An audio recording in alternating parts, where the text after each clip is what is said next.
We get Mary Kay in here after a quick word from our dear friend Cody from Locked On.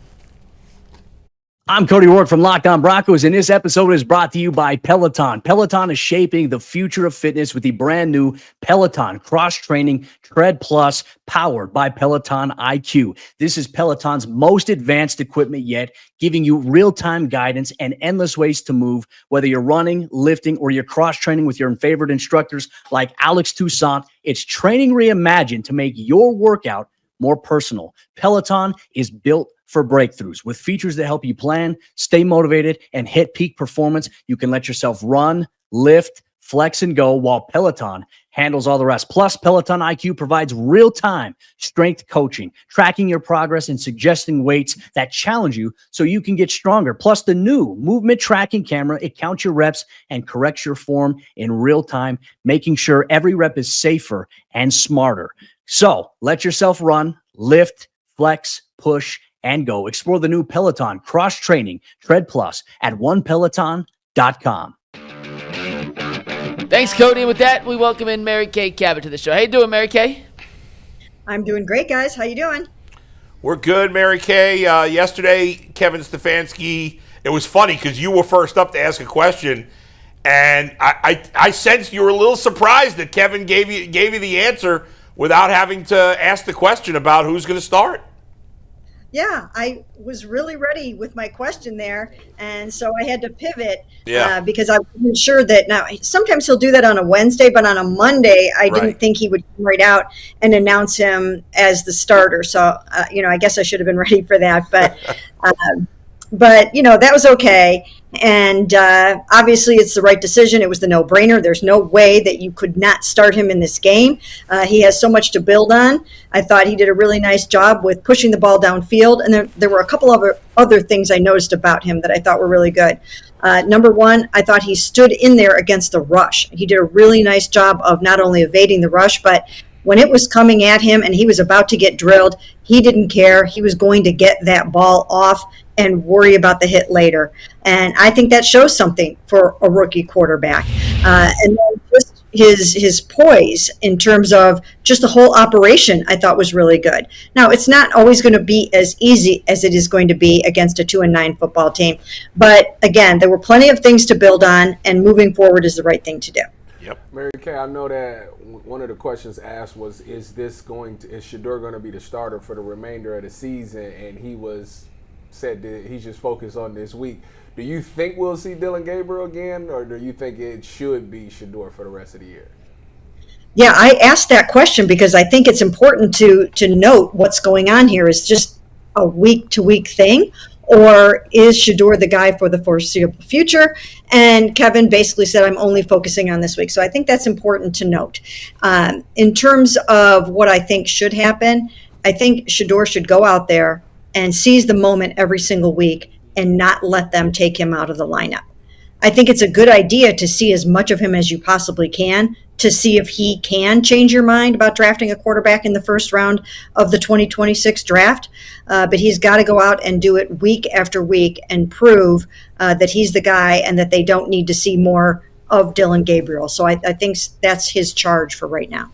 What do you think about the energy? From us standing here, it seemed more palpable. It seemed like, you can see the energy when you're in the locker room and you're talking to the guys. Did you sense that there was a little boost or there was a little bit of excitement level around the way he played? And do you think that they will continue this week? Well, I do think that the energy will continue in part because they've got 4 out of their next 5 games at home. And the energy at Huntington Bank Field is so good. It's been that great in large part because of how dominant this defense is. When I look at the energy in Vegas, I do think some of it had to do with Shedeur, and some of it had to do with the fact that the defense was just absolutely crushing Geno Smith and dominating that football game. So when you get that lead early on, it's easy to keep that momentum going and to keep that energy going. So we'll have to see moving forward how that works out because there will be tougher football games. And I do think that, Dillon did some nice things, and I do think that he was coming along. But the things he didn't do He was not able to hit his layups. He wasn't able to hit the easy passes that he needed to hit. And he wasn't taking those explosive shots. And I think that's the difference so far with Shedeur. He's got such confidence in his elite accuracy and his ability to put really nice touch on the football that he'll take some of those shots. Dylan didn't seem to have the confidence either in himself or his pass catchers to take some of those shots. And Shedeur, he's going to take them, and you'll see more of those. So I do think that he has the potential to keep that energy going.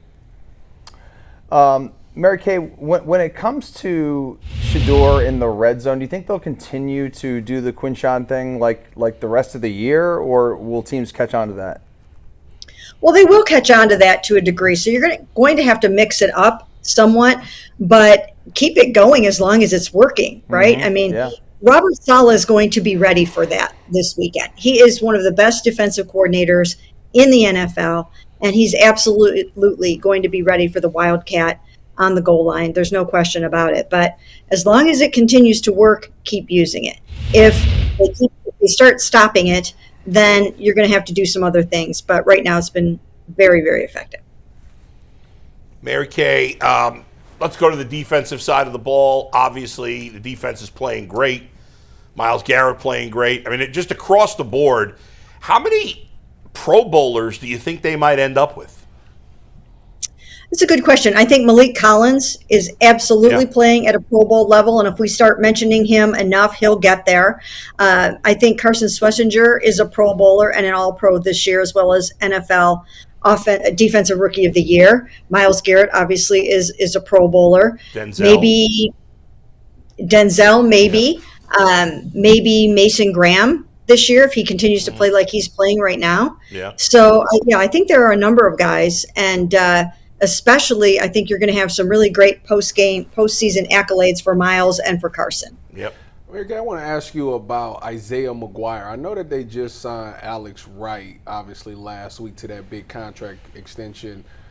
Do you think that they will be able to keep him around? I know his contract ends probably next season. Do you see a deal for him coming, or do you think they're going to potentially trade him at some point? No, I see him sticking around too. They love to develop their draft picks, and they love to have these success stories. And these guys are usually drafted really young, and they get to hang on to them for a while. And, you know, he's still coming up the learning curve and really showing what he can do. So I think he's somebody that they'll try to keep around just in the same way that they did with Alex. Yeah, you know, Mary Kay, one thing that was a development last week was, you know, Deshaun Watson's involvement. There was a lot made of him, you know, talking to Shedeur Sanders and, you know, coming off the sideline and just giving him a set of eyes on the bench. How is that relationship between those guys, especially given the fact that, you know, I think Deshaun Watson still believes that he can play in this league, and he still obviously is on the men's. How is their relationship kind of evolved, and what is kind of, you know, some things that him and Deshaun have discussed in terms of mentorship? Well, Deshaun has been a great mentor to Shedeur and Dillon Gabriel all season long, and he provides that veteran presence in the quarterback room that you really need in there. You need to process the game plan and what you're seeing and doing with a veteran. And he has played that role for both of those guys. And he was on the sidelines for the Miami Dolphins game when Dillon went out and won that football game. So he's been a help to both of them.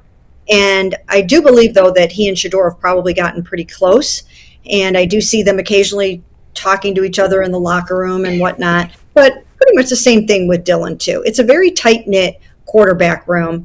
As far as Deshaun Watson is concerned, I've kind of gotten the vibe lately that they don't want to necessarily risk things, and they might want to wait until the offseason program to see him practice. But he does believe that he has plenty of good football left in him, and it will be very interesting to see if he gets a chance either here or somewhere else at some point.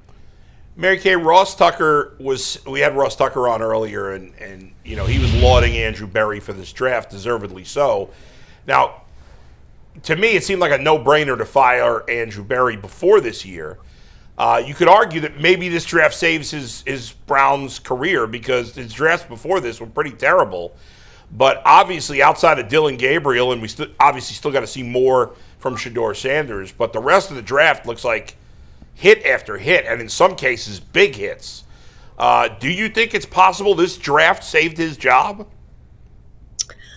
I know for sure that Jimmy Haslam said at the owners' meetings that Andrew basically had to have a really great draft. So I don't know if he was in any kind of jeopardy before this or not, but he certainly knocked it out of the park. I mean, this is an incredible rookie class, both with the drafted guys and the undrafted guys, right? I mean, even Isaiah Bond has been a really nice pickup for them, Gage Larvidan, and some of these other guys as well. So this has been an absolutely tremendous rookie class, and I think it sets the foundation for the rebuild. I really do. I think this is just phase one of building Super Bowl window 2, which again, I've taken a little bit of criticism for saying that elsewhere, but I really do believe this is the first layer of Super Bowl window 2, and it's a good one. It's a really good one. And that draft day trade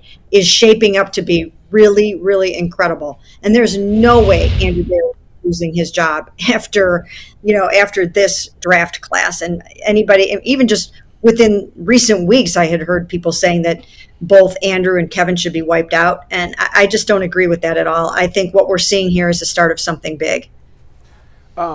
Obviously, Myles Garrett is sitting at 18 sacks. When this season is done, the regular season is done, where will he be? How many sacks on the season do you predict he will have?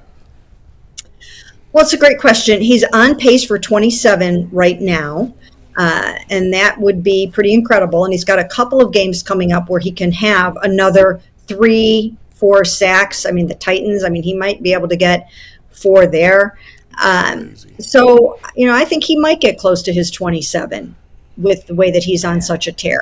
We'll have to see if some of these teams decide to do whatever it takes to slow him down.